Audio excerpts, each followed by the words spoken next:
So issue Harding 1, and welcome to another custom Lego Technic review. Today we're going to look at a Porsche. This is a Porsche 997 GT3, and this custom set was designed by Paul Baracco over at crowkillers.com. Please take the time to go over to that website, crowkillers.com, and check it out. He's got several models that he's designed. He's a very talented designer. I think you'll be very pleased to see what he has to offer if you are a Technic fan. Now, Paul designed this set back in 2013. It has 1,837 pieces. I built it in red. He has instructions for red and black. Obviously this one has the chrome wheels on it. The chrome wheels are optional. So the first thing I want to do with this set is give you a size perspective, just like I always do when we take a look at some of these Technic models. I know on video it's hard to get a size perspective, so I try to give you a couple of different ways to evaluate the size. So the first thing we'll do is I will just put my ruler up, and from center line to center line it's about 10 inches between the front and rear wheels, and then looking at it head on, it is about 7.5 inches wide. So a very good size model. And just for more comparison's sake, here it is next to the standard Lego minifigure, and again, just for size comparison's sake, there it is next to one of the larger superheroes minifigures. Again, just to give you size perspective. So on a model of this size and scale, there are certain features that you would expect, and of course this model obviously has those, and those features include opening doors on both sides. It does have an opening hood up front. Now in a Porsche, the engine is in the rear of the engine, so up here under the hood you don't necessarily have an engine, but we have the engine in the back, and I'll show you that. It's got hand of God steering. The knob is right up here in the just right behind the hood, but it also has the steering wheel is connected, so it also has steering in the cab. And of course the trunk opens. And right back over here in the back, in the rear, is your engine.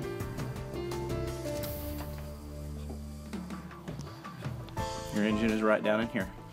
And obviously the pistons reciprocate as you roll it along. Now a couple other features that this model has is independent front and rear suspension. So it's got independent suspension up front, and it's also got independent suspension in the rear. And the last feature is up here inside the cab. You'll see it right here, is you got a 6-speed transmission.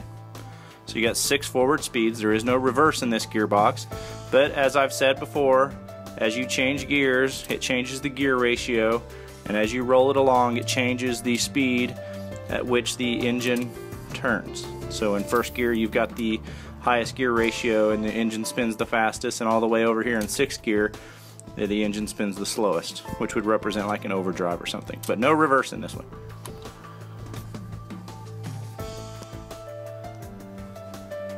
So what I'm going to do here is just give you a real good overview look at it. Just the detail and the model is phenomenal.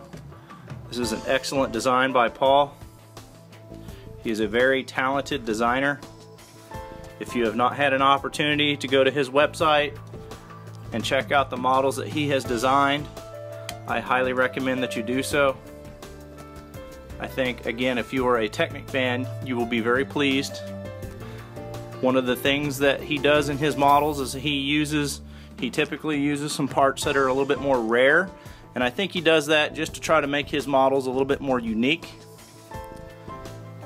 But as a result, sometimes if you don't have those parts, it makes them a little bit more expensive to build.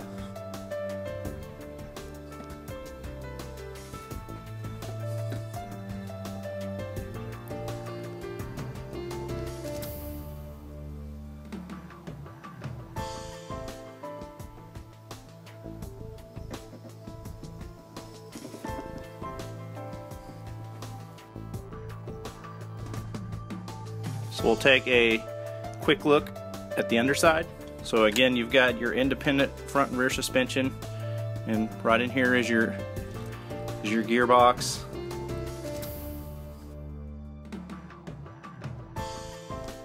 So just very well designed and a great looking model overall.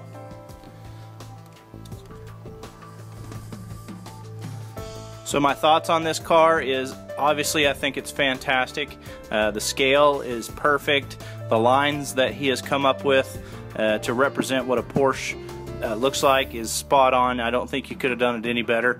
The number of pieces, 1,840 or so pieces, and some of the unique and difficult to find pieces really add the right touch in the right places, so I'm very pleased with that. Again, Paul is a very talented designer, and this model is just fantastic. If you get an opportunity to get a hold of the instructions, you can buy the instructions on his site. If you get an opportunity to get a hold of those, and if you have these pieces, I would highly recommend building it, particularly if you are a Technic fan. If you are a fan of the supercars or anything like that, this is almost a must-have. So I'm very pleased to have it. I'm glad to have it in my collection, and I would highly recommend that anybody that is a Technic fan try to get out there and build it in either red or black. If you like this video, please give me a thumbs up. If you didn't like the video, give me a thumbs down, and let me know down in the comments what you think about this model, and if you have it, or if you've built it, or if you've got any other thing to say about this model, let me know down in the comments. But that's going to wrap up my review this time. Thanks for watching this time. Keep checking back. More builds, more reviews.